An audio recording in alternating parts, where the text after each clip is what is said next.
जय हिंद दोस्तों।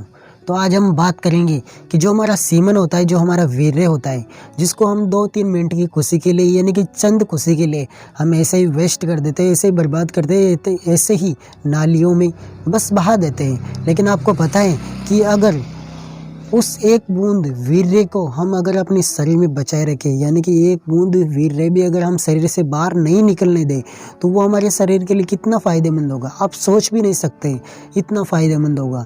क्योंकि अगर आपको पता हो कि 20 ग्राम जो वीर्य होता है उसको बनने में लगभग 40 से 45 दिन लगता है। और कब लगता है? जबकि हमारा शरीर स्वस्थ हो। और हमारा शरीर स्वस्थ ही ना हो तो आप सोच भी नहीं सकते कि हमारा जो सीमन है, जो वीर्य है, उसको बनने में कितना समय लगेगा।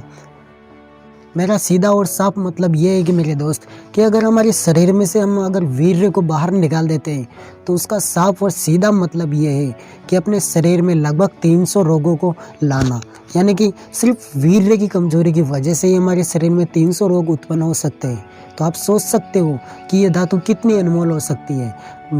अगर आपको पता हो कि शास्त्रों में और कई आयुर्वेदों में इनको मतलब सबसे पावरफुल धातु के रूप में वीर्य को दर्शाया जाता है। ऋषि मुनि भी ब्रह्मचर्य का पालन क्यों करते थे? क्योंकि उनको पता था कि अगर हम अपने वीर्य ओज को अगर हमारे शरीर के अंदर रखेंगे तो उससे हमारा ब्रह्मचर्य पालन अच्छे से होगा। लेकिन आजकल के युवा क्या कर रहे हैं? बस दिखावे के लिए ब्रह्मचर्य कर रहे हैं।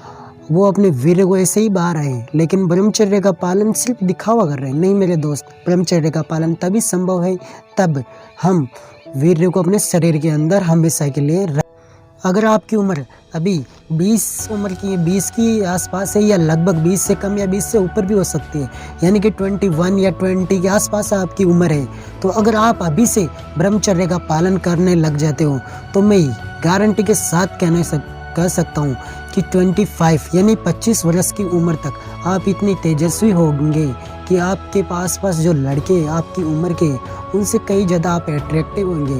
यानी कि उनसे कई ज़्यादा आपके अंदर बुद्धिमत्ता होगी, उनसे अलग ही प्रकार का आपका माइंड होगा। यानी कि ब्रह्मचर्य का पालन करने वाला कोई भी व्यक्ति हो, चाहे वो कैसा भी हो, लेकिन उसका मन शांत रहता है, चित्त एकदम साफ रहता है और उसकी बुद्धिमत्ता है वो सबसे अलग होती है। जैसे कि अगर आपको पता हो तो एलोन मस्क भी अभी मेडिटेशन करते हैं। दुनिया के सबसे अमीर आदमी फिर भी मेडिटेशन क्यों? क्योंकि उनको पता है कि मन को शांत रखना ही एकमात्र उपाय है। तो अब बात करते हैं कि मन को शांत कैसे करें।